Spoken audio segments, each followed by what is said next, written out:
Hello Hobart, it is great to be here. Thank you for coming out on a Monday. My name is Emma and I am a social scientist. So what that means is that I think about the ocean and the people. Not to be confused with a marine scientist, a marine social scientist. You can think of me kind of like a matchmaker, trying to get people to swipe right on the sea. So what you can see from this selfie is that I'm quite blonde, and there's a lot of dumb blonde jokes out there.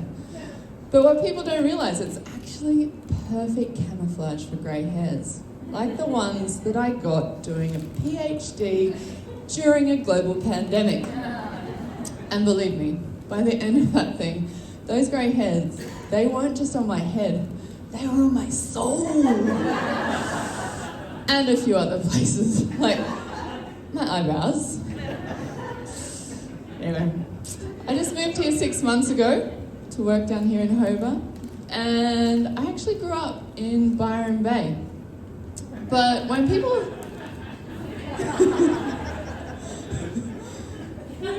hear this, they assume that I'm a giant hippie who spends all my day surfing and haven't been vaccinated. Don't worry, I have, but just in homeopathic doses. 1 part vaccine, 1,000 parts ocean water. But soon I'll get a booster that will protect me against bad vibes and 5G. I'll be safe. But no, I really love Hobart. I love Tassie, and I'm going to make it my life down here. I really like what you've got going on. It's wonderful. So, you know, I'm figuring out, okay, so how do I become Tasmanian? What do I need to do? So I've got myself this Tassie tux instead of white linen dresses.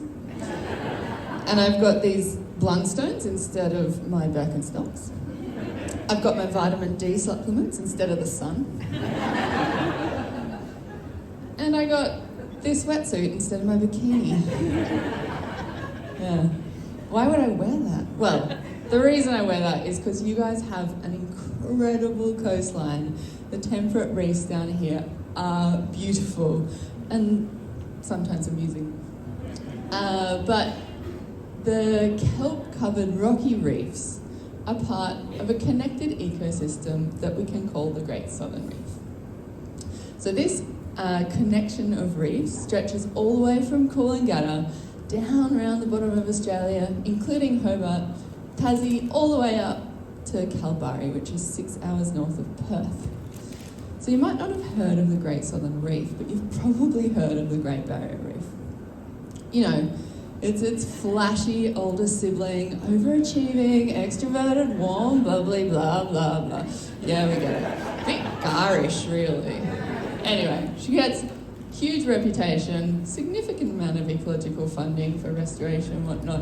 Not doing very well, but what you haven't heard of is the Great Southern Reef. She's dark, she's introverted, she's cold, a bit moody, sometimes a bit more Ursula than Ariel.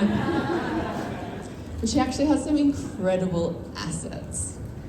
She's larger, she brings in more money for our economy, and she's more unique in the species department. So, you might be wondering, well, how's a social scientist going to help? This isn't me, this is Chris doing his seagrass counting. But as a social scientist, I can help people like Chris because I study the people. So if his sticky notes aren't working, I can figure out why and how we might approach engaging them differently. So I still use surveys, I still use scientific method, I still use the fancy maths, and I still write the papers. But my recommendations are more like, well, this is how you can engage more people for doing more stuff for the sea. Like this wonderful title I have there. So, what sort of research questions do I ask? Well, I ask the friends of the ocean, what's her love language? What sort of acts or service does the ocean like? Is it words of affirmation and advocacy? Yes, I think she likes it.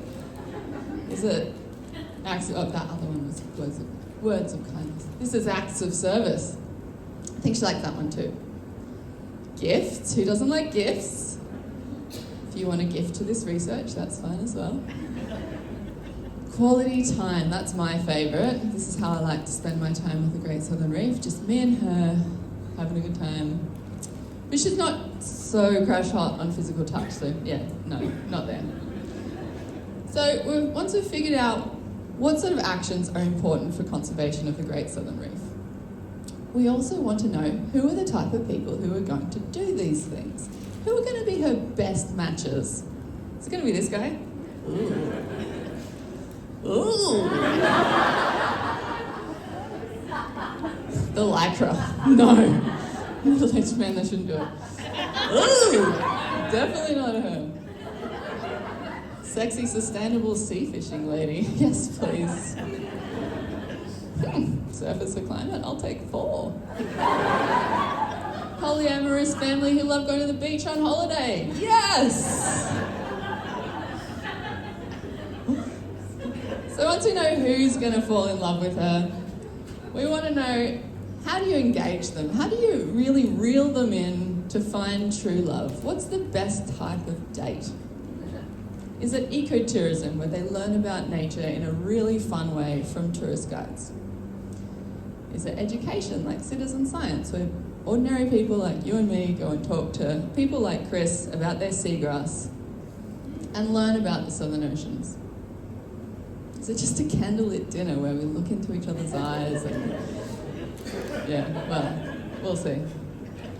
But the point is, if we want people to be engaging with conservation of seagrass or penguins or shearwaters, we have to understand more about them and how to really engage them for conservation of our Great Southern Reef.